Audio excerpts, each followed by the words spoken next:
Hey, it's Arrow, and this is Vocal Defrag, asking the questions, questioning the answers. You know, you carry that body of yours around every single day.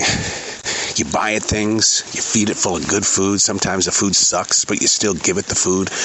You know, you give it some cookies here and there, candy bars, you drink, maybe smoke some dope. I don't know what you're doing, but you got that body with you. And so do you ever ask it questions? Because, I mean, me, myself, and I is one thing, but you also have a mind, body, and soul. You've got something inside of you that has a voice, but the outside world wants to be accepted, so you act a certain way. Businesses do that to you. We need you to be this employee. You need to act like this. You need to say this. You need to dress like this. And that inner core is going, God, this isn't me. This isn't me. I think one of the lessons on that was during martial arts, where I really took note of this, because I being in the radio world, we're free spirits, man. We wear what we want to wear. We eat what we want to eat. We live a free-form lifestyle. But when I got into martial arts and I had to wear that dobok, everybody was wearing the same uniform. May have been a different colored belt, but we all had the same uniform. But here was the sticker shocker. When I would see a student in the real world in everyday clothes, and I didn't recognize them. I didn't. Same is true with my essential job at the grocery store. Yeah, we all wear the same shirts, but would I be able to recognize them in the real world? And I will tell you, the answer is no. Because we get so used to seeing what we have on the outside that we totally forget about the inside of not only ourselves, but others. That's why we ask the questions and we question the answers. I call it vocal defragging. I also do a journal called Defrag. I've been doing that since November of 2017. Being transparent, I fell into that. The reason why I fell into it is because I had a breakdown. And during that breakdown, I took lessons that I learned while I was with my psychotherapist years ago, and it was all based on one thing. Ask the questions. Question the answers. Put in front of your eyes the identity of what you're hiding from the rest of the world. And when you speak about it and you write about it, the world doesn't have to judge you, but they get to see a different side of you, of who you truly are.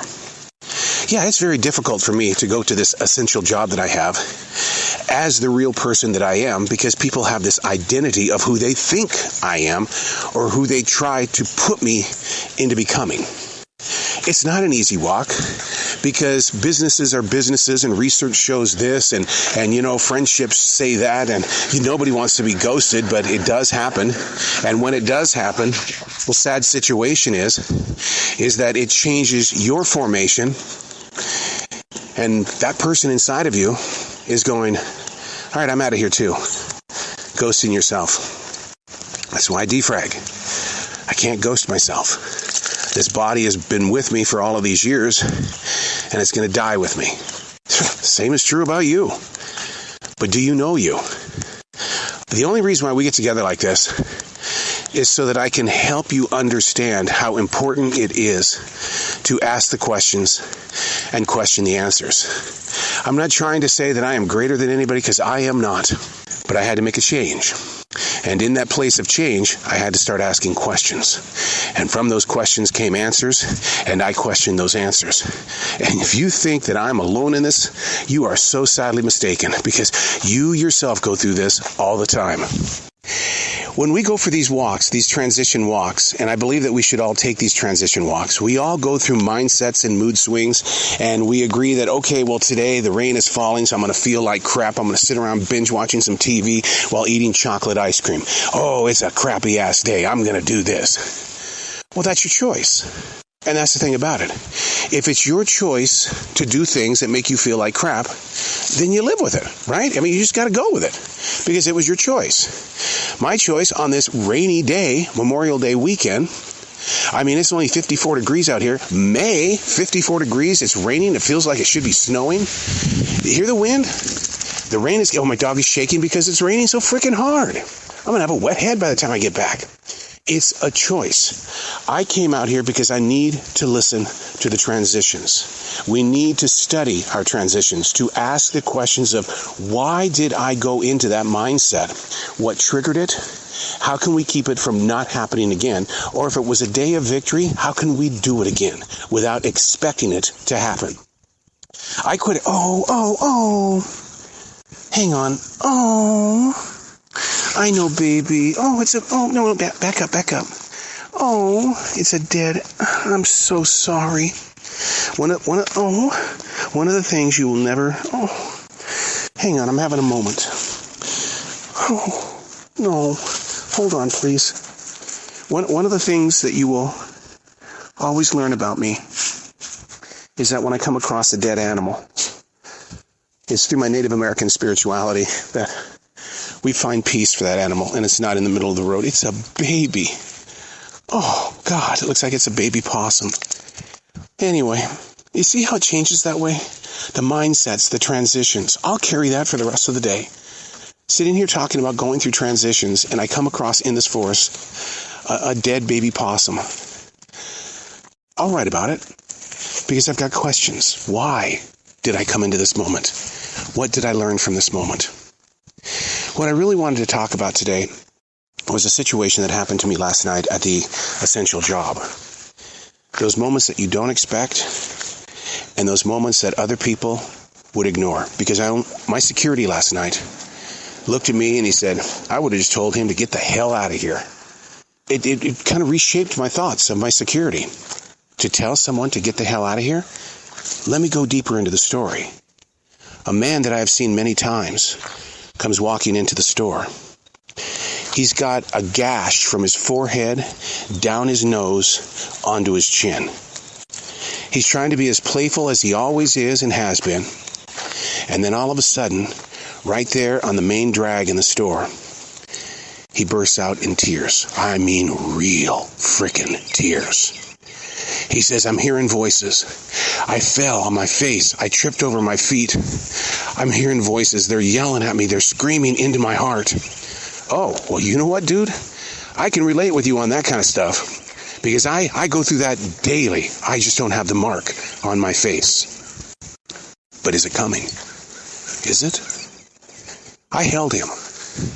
I held him. In that moment, his tears went right into my store jersey. I held him like I was his father.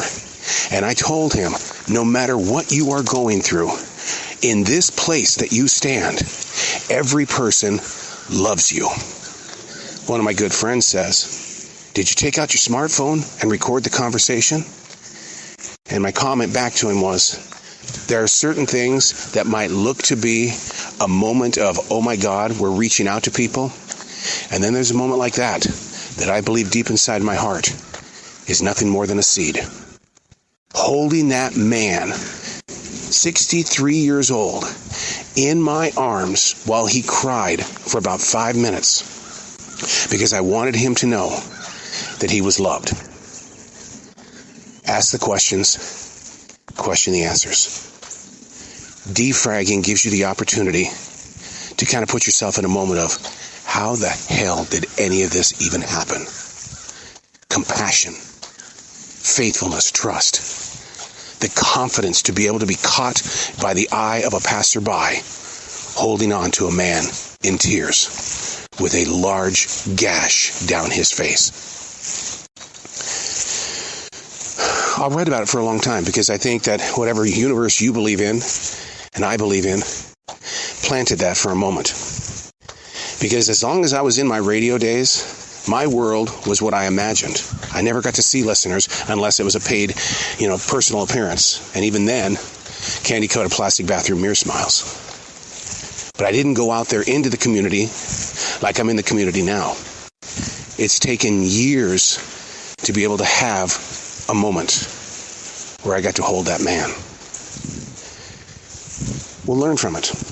And I hope that maybe I can help convince you that the people that you walk by and judge, or you come up with a comment because they may not look like you or have your lifestyle, maybe it's time to begin a journey of listening And through listening, you become a stronger self. And the inner core of your being becomes the voice, and not the outside self that constantly feels it needs to be recognized. Ask the questions, question the answers. I happen to call it defragging. Give it your own name, as long as you're doing it. I'm Errol.